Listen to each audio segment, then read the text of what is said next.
हिंदी व्याकरण भाषा के नियम एवं अंग। व्याकरण का अर्थ।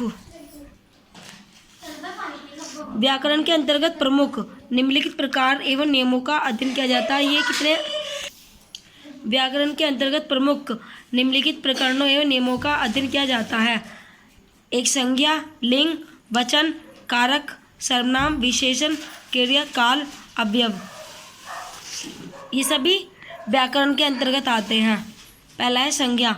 संज्ञा यानी कि नाउन, जिन विकारी शब्दों से किसी व्यक्ति, स्थान, प्राणी, गुण, काम, भाव आदि का बोध होता है उसे संज्ञा कहते हैं। संज्ञा के भेद कौन कौन से? जातिवाचक वाचक संज्ञा, व्यक्तिवाचक संज्ञा, भाववाचक संज्ञा, समूहवाचक संज्ञा और द्रव्यवाचक संज्ञा। जातिवाचक संज्ञा कौन सी होती है? जिस संज्ञा शब्दों से किसी एक ही प्रकार की अनेक वस्तुओं का बोध होता है उन्हें जातिवाचक संज्ञा कहते हैं। जैसे घर, संबंधी, व्यवसाय, पद, कार्य, ये सब जाति के अंतर्गत आता है। जैसे पशु पक्षियों के नाम ये एक जाति में आ गए, वस्तुओं के नाम ये एक जाति में आ गए सब, तो ये सब जातिवाचक संज्ञा के अंतर्गत आते हैं। दूसरा है व्यक्तिवाचक संज्ञा। जिन संज्ञा शब्दों से किसी एक ही वस्तु, व्यक्ति या स्थान आदि का बोध होता है उसे व्यक्तिवाचक संज्ञा कहते हैं। जैसे राम, कृष्ण, व्यक्ति, मतलब कि किसी एक ही वस्तु या व्यक्ति का या स्थान का बोध कराते हैं उसे व्यक्तिवाचक संज्ञा कहते हैं। तीसरा है भाववाचक संज्ञा। जिन संज्ञा शब्दों से किसी वस्तु के गुण, दशा या व्यापार का बोध होता है उन्हें भाववाचक संज्ञा कहते हैं। जैसे मिठास, खटास, रसीला, कड़वाहट, इन सब में भाव छुपा होता है तो ये सब भाववाचक संज्ञा के अंतर्गत आते हैं। समूहवाचक संज्ञा। जिन संज्ञा शब्दों से किसी एक ही जाति की वस्तुओं के समूह का बोध होता है उसे समूहवाचक संज्ञा कहते हैं। जैसे कक्षा होगी, समूह में होती है, सेना वो समूह में होती है, संघ, टुकड़ी। पांचवा द्रव्यवाचक संज्ञा।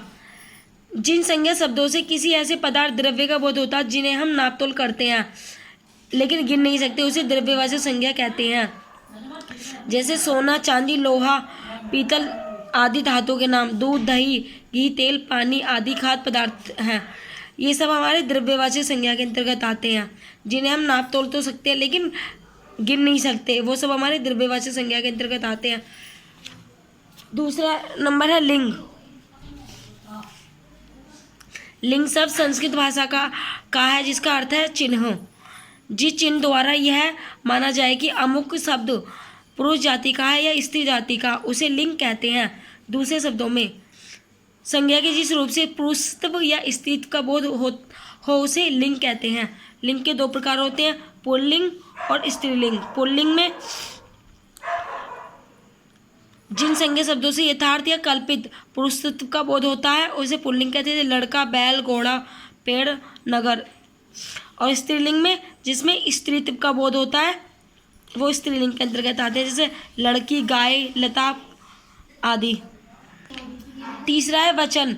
संज्ञा, सर्वनाम, विशेषण और क्रिया की जिस रूप से एकत्व या अनेकत्व का बोध होता है उसे वचन कहते हैं। वचन दो प्रकार के होते हैं, एक वचन और दो बहुवचन।